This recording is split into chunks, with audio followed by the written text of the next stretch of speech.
Welcome to another edition of Fentress Film Session.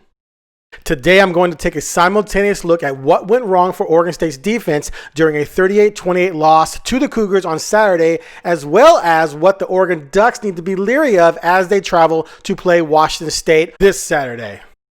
During their loss, the Beavers allowed 456 yards of total offense, 229 on the ground at a whopping 7.9 yards per carry.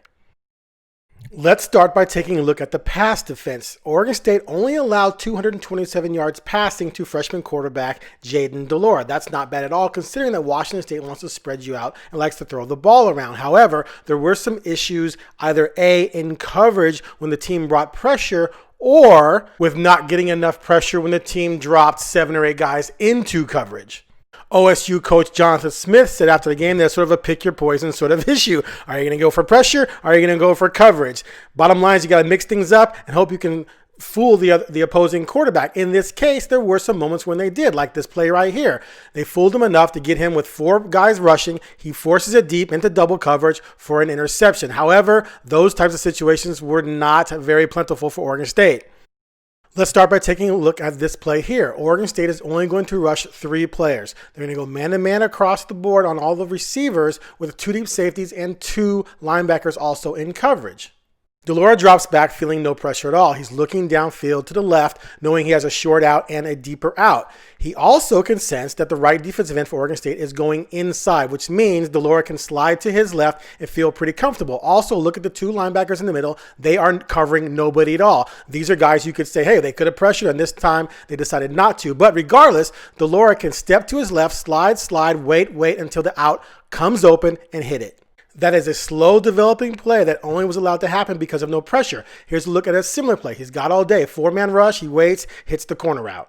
This play right here was a killer. You can see Oregon State's down 21-7. Again, they're going to go man-to-man, this time with a single high safety. They got 2 defenders in the middle who are going to cover the middle of the field. The pocket is going to be perfectly clean, and De Laura is going to look right. Why? Because he wants that free safety to fly to the middle of the field, because over on the left, he's got the short slant with the deep fade over the top of it from the slot receiver. With the safety out of the way, it's a one-on-one situation. He can just let it fly. Again, those linebackers in the middle are just covering nobody. They're kind of wasted. This is not faulting Oregon State. It's just a reality that this coverage was tailor-made for Washington State to run this play. This is actually not horrible coverage, but it is a perfect throw and a touchdown.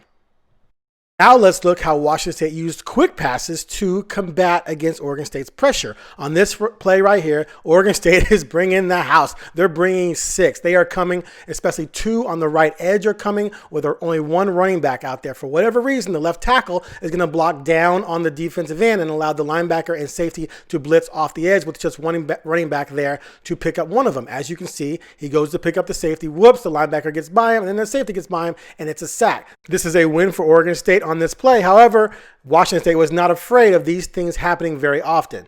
Let's take a look at this play. On the left, you see you've got some serious action out there. You've got a post with the wheel, so they have the option to go deep if they want to. Oregon State's going to blitz a linebacker, but on the right side, the slot has a man-to-man situation with the safety off of him pretty deeply. So what does he do? He's just going to run and hook up into the hole. There's no one out there. It's easy pitch and catch, like you're in the schoolyard. Just, hey, what are you doing? You're wide open. Here you go. Take the ball. Go pick up some yards. Thank you very much. Now, on this play near the goal line, it's a similar situation as the one I showed you earlier when De Laura got sacked. Oregon State is going to bring heavy pressure. They're bringing 6, including 2 this time off of Washington State's right edge. They're going man-to-man across the board with the middle linebacker there is going to be on the running back. So there's really no reason to believe that they're going to have much time, but Washington State doesn't care. Why? On the left side, you got a flat with a fade. On the right side, you got 2 slants. So what happens? The entire offensive line slides to the right and picks everything up, and the back picks up the edge rusher off of the left. So unlike last time when they blew the protection, this time they got it right, and look who's wide open over the middle. Quick slant in the middle of a vacant area. That's an easy touchdown for Washington State. What's even more frustrating for a defense and something Oregon has to prepare for this Saturday, when you cover it right, when you get some pressure and the quarterback escapes on you. Here's a couple quick plays where he escapes. Look, they got him. Oh, no, he goes to the left, throws it out for a first down. Here's another play here. He drops back, they're rushing forward. No one's open. They got it covered pretty well. I'll just evade that guy and rush for a nice chunky yardage up here. But here's something I want to show you that's very interesting. On this play, Oregon State is going to blitz a linebacker, and they're going to have a guy come off the edge. You would think that the running back would take the guy off the edge. But no, he is actually going to go outside of the edge rusher, knowing that the quarterback, Delora, is probably going to escape to his right, and then the back is in position to block him. Look at this. He actually went outside and allowed those guys come at the quarterback so Delora could go to the right, and then the back is there to pick one of them up and let Delora get outside. The quarterback rolls right, finds a receiver, misses him, but still, you can tell what their game plan was to try and get him outside at times. Here's another look at a similar play. The running back goes outside, lets the edge rusher get inside of him, and then cuts him off as Delora rolls to the right, and this time he completes the pass. Probably the most disappointing aspect of this game for Oregon State's defense was the poor tackling. My goodness. Let's watch this play here. A quick screen to the receiver. He catches it out short, no problem. And look at this. You have 4 Beavers, 1 in pursuit from behind, 3 coming at him with 1 blocker. Someone should catch this guy, right? Someone should get him for a 0-yard gain, but no. Somehow he eludes all 4 of them.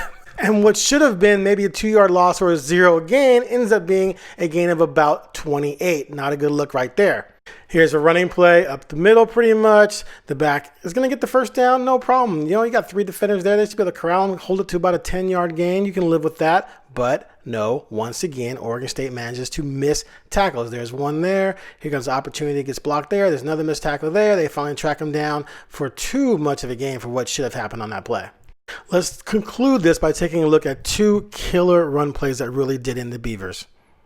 Okay, on this play, the Beavers are showing man-to-man with a single high safety, and Hughes Murray, the inside linebacker there, is going to loop around the 2 linemen who are going to crash to the right. He's going to loop around those guys and shoot the gap. It's a 3rd and 10, so I imagine Oregon State was trying to get some pressure on the quarterback. However, as it turns out, Washington State's going to run a draw play here. The 2 receivers on the top are going to run a go and a deep out to try and draw the man-to-man DBs to the sideline. And watch this action here. He drops back, gives it to the back, and look, the linebacker's coming in the same gap where the back is headed. He should be able to make this play, but it's almost as if he didn't see the handoff exchange and is trying to go out to the quarterback. He runs right by the running back. Now he's in the open field with a blocker, and there's the safety. He's got a shot, but he's already been pulled way over to the right. So now he has to cut back to try and catch up to the back, and it's just too late. Too much speed, and he is gone. The 2 defenders over to the other side were on the sideline messing around with those receivers, and you have a virtual touchdown.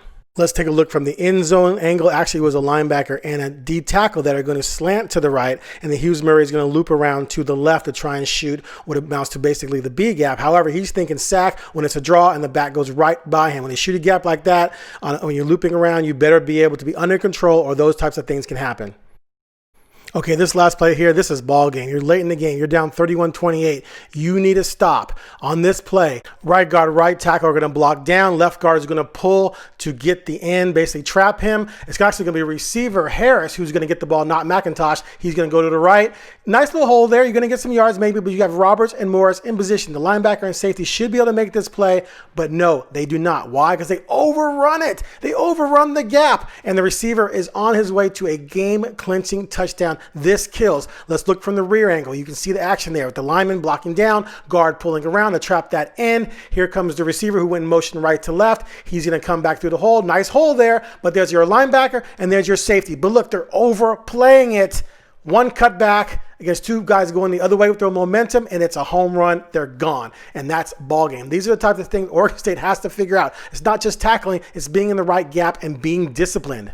This was a tough loss for Oregon State because it's a game they could have won had they been better on defense. The offense actually looked really good. However, it was the first game. You have to cut the defense some slack. The lead up to this season has not been normal at all. You don't tackle as much as you would probably like to in practice, as Jonathan Smith alluded to. They do work on it, but maybe not enough in terms of live reps because you can't do it as much in college football these days. So the bottom line is this is a solid team. I think if they can shore up some things on defense, they'll probably get some wins down the line, but this one hurts. As for Oregon, they're going to have to be careful because this Washington State team can bring it. They can run the ball. They can pass. They got a smart quarterback. He is pretty young, but he's elusive. They do a lot of great things with their offensive line. Oregon's going to have a challenge.